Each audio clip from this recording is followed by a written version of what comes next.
Thank you so much for this great honor and for all the effort it took to put this event together. In particular, thank you to Jason Morrill for being my host, and to Andrea Malone for working so hard behind the scenes to pull this whole event together. I've loved my time at Jewell and meeting with students and faculty. I have learned so much and will take fond memories back home with me.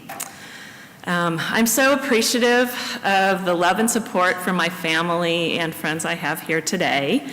And I was particularly excited that Kristen Larson, my college roommate, decided to fly in, although it was via Atlanta to get to Kansas City to be here today.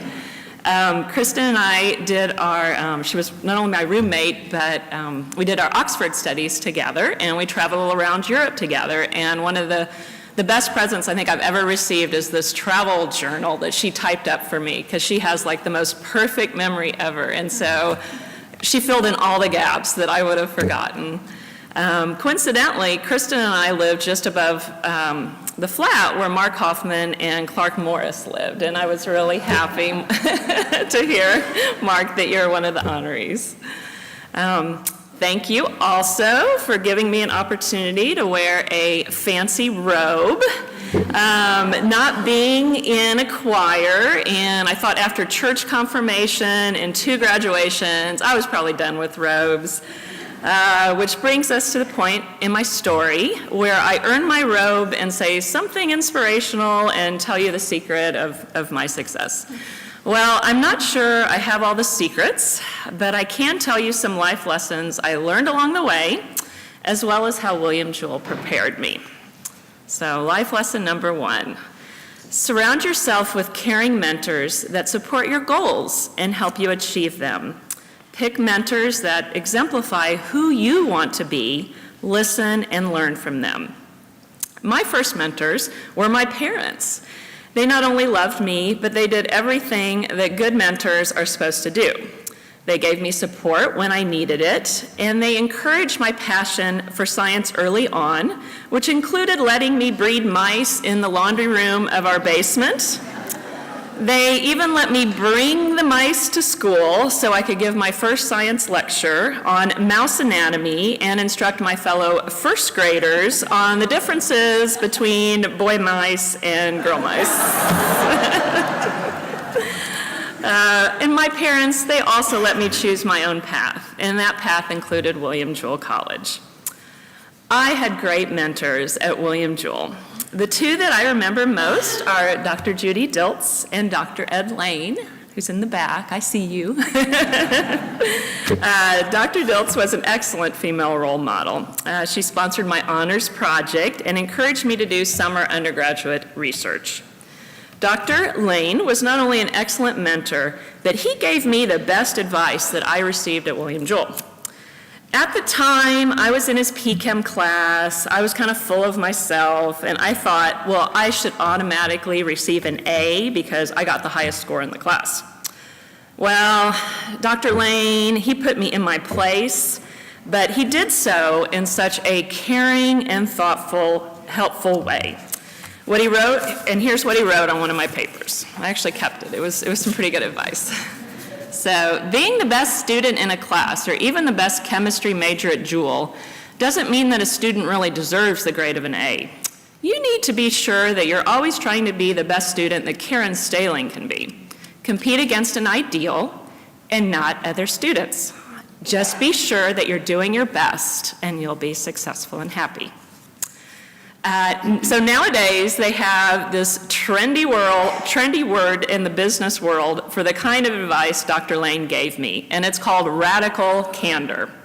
Radical candor is also the title of a New York Times bestseller by Kim Scott, a Sheryl Sandberg, a Facebook protege. Which brings us to life lesson number 2. If you are a top student at Jewell, when you leave here and go somewhere else, you could develop big fish from a small pond syndrome, but tough it out. You have the skills to do this, I promise. And that happened to me about 30 years ago. So after I graduated from William Jewell, I went to a really large university, the University of Wisconsin-Madison, to do my graduate work.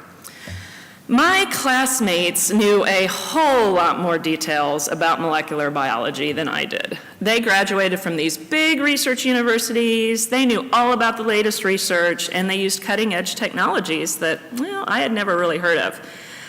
I was pretty depressed. I was now a small fish in a huge lake, and I was kind of lost. But then something happened.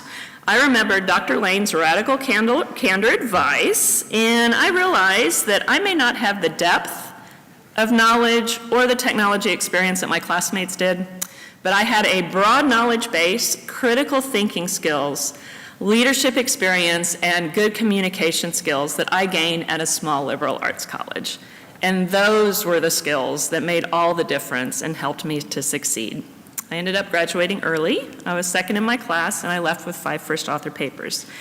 And along the way, I had a great mentor in Dr. Mike Hoffman, my graduate advisor. Life lesson number 3, don't be afraid to change the path you are on, even if it doesn't feel right, and even if most people think it's the right path. After I left Wisconsin, I took a postdoctoral fellowship at Massachusetts General Hospital in Boston. On paper, it was the perfect opportunity to set me up for success as a professor. I had a project of my own in a developing field, Harvard-affiliated scientists as my colleagues, and a mentor that would let me take the project with me when I was done to set up my own lab. I was a year into my postdoc when something didn't feel right. I wasn't interested in research or challenged by the project. It was too similar to what I had done before. And I also was not excited about becoming a research professor, even though that was the golden path that was revered by most science PhDs. I was more interested in teaching, and I loved biotechnology and applied research. I left my postdoc, and people thought I was absolutely crazy, but doors opened for me that wouldn't have. The hardest part was making that decision to leave and change my path.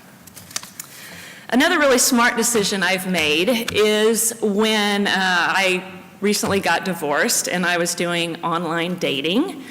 I was sort of a height supremacist. I put my cutoff at 5'10", and I kept meeting the wrong kind of guy, and then I decided, I just need to lower my standards a little bit, and I'm gonna, and so I lowered my cutoff, and I met the love of my life, Peter Kelly. All right.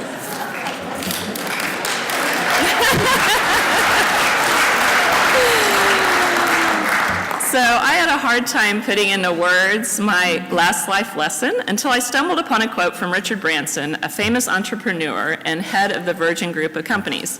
Now, I'm not much for famous quotes, and occasionally I make fun of people that have inspirational quote posters in their offices, but this one summed up what I wanted to say perfectly, and that quote is, if someone offers you an amazing opportunity, but you are not sure you can do it, say yes, then learn how to do it later.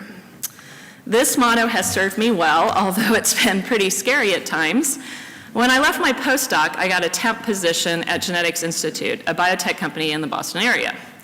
My mentor, Vincent Ling, shared my passion for Star Trek, cool technology, and he introduced me to the world of biotech. He also gave me some more great advice. He told me that people will never discover the great things you can do unless you can get your foot in the door somehow. And that's when I saw the advertisement for my dream job in a city I had always wanted to live in, Seattle. And that job was for an experienced biotech professional to lead a large-scale mouse genetics project to discover, you see where this is going, novel disease-related genes. I wanted that job so bad, but there was one small problem. Most of the qualifications I did not have on paper. I had training in genetics, but it was with Drosophila melanogaster, the common fruit fly, but then I thought, well, I've worked at a biotech company for a few months, so I kind of have biotech experience, and most of the time I'm professional. And even though I did not have any formal training on mouse genetics, I've bred mice in little cages in my basement when I was 7. And I even know how to tell a boy-girl from a mouse. Boy-girl. A boy mouse from a girl mouse. So how hard could it be? Well, Vincent, of course, was on board, and he was supportive. He was also a genius at rewording resumes to make them sound more savvy. So we added keywords, and we changed my title, at least on paper, from temporary staff to contract research scientist, which sounded so much sexier. Long story short, I got the interview, and then I got the job. It was incredibly hard at first, but it was extremely rewarding, and I taught myself skills I didn't think I could learn. I also tapped into all those critical thinking skills and leadership skills that I developed at Jewell. I had good role models like Mary Brunko and Randy Schatzman, who taught me the power of teams for doing great science. So after my years at Celtech in Seattle, I decided it was time to move on. And that's when my next opportunity presented itself. The Stowers Institute in Kansas City wanted an experienced manager to lead a technology facility that at that time offered services in DNA sequencing, genotyping, automation, and mutagenesis.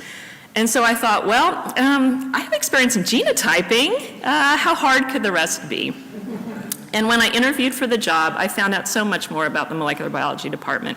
It was struggling, but it had so much potential. And so I thought, I have an amazing opportunity to turn this around and to do something really special and make a difference. I can teach myself. This time, I can be a good mentor, practice radical candor, and that's what I've been doing for the last 12 years. Thank you.